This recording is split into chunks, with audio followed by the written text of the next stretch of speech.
All right, good morning, afternoon, night, just whenever you want to watch this. Today we're going to be talking about square roots and the inverse of that, right? Now the inverse operation is just whatever operation needs to happen to undo something, right? So these two problems that I got up top in green, right? They practically are the same thing, but one is x plus 5 and the other one's x minus 5. How would I solve this one on the left? Well, we got to get x by itself, so we're asking what plus 5 equals 10.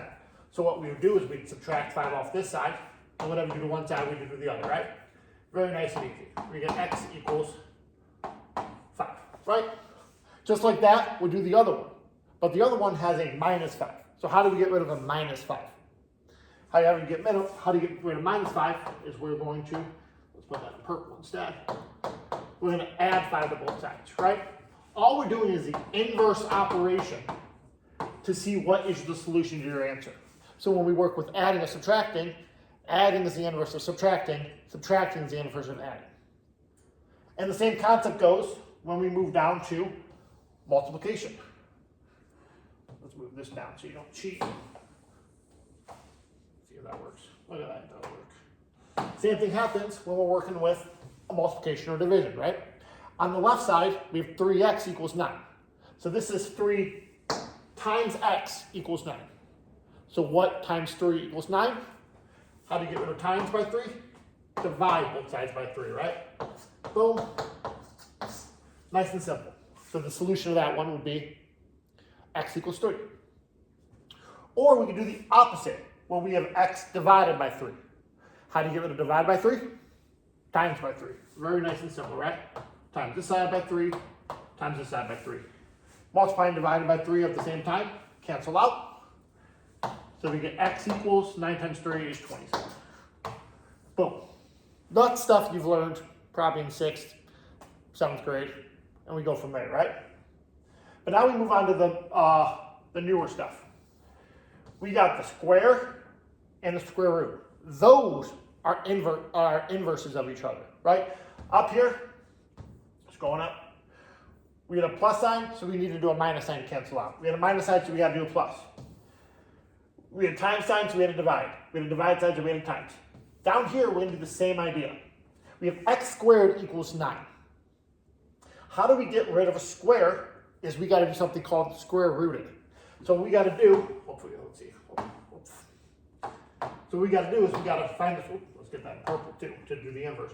We're going to square both sides by, well, we're just going to do the square root of both sides. The square root and the squared sign are meant to cancel out. So all we're left with is what? X equals, and then I gave you a pretty answer, so this should give you a pretty answer. The square root of 9 is what times itself equals 9. That would be 3. And the same idea works when you want to do the opposite way as well, right? We have the square root of x equals 9. So we're saying, what does x have to be so that when you find the square root, it gets you 9? Well, what I'm going to do is on both sides of the equation, I'm going to square it. On both sides of the equation, I'm going to square it. Well, like we just did over here, how do you get rid of, what does a square and the square root do? They're inverses. They cancel out, boom, boom. So all we're left with is x equals, and on the other side, we just got 9 squared. What is 9 squared? 9 times 9 is 81. So all we're doing is we're just doing the inverse to get rid of it. So I'm going to give you one more set of examples, and let's see if you can do them. Let's move this down. Hope that didn't work. Move this down. And let's give you 2 examples of both. The square root of x equals, let's do, see, I can't just do this in my brain because I don't want to goof you all up. Let's do that. Let's do square root of x equals 5, sure. And on this side, we're going to do x squared equals 81, and x squared equals 25. Take a second and do those. Hopefully you pause the video. Now, let me do it with y'all. Well, like we just said before, How do we get rid of the square root of x? On both sides, square both sides. This side and this guy cancel, so we get left with x equals 4 squared, just means 4 times 4, which is 16. There's your answer. Same thing here.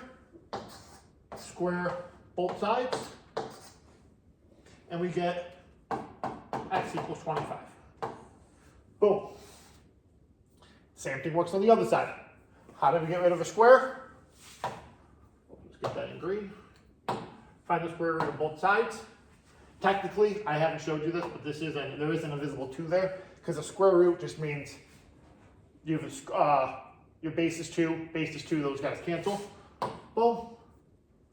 Ooh. X equals square root of 81 is 9.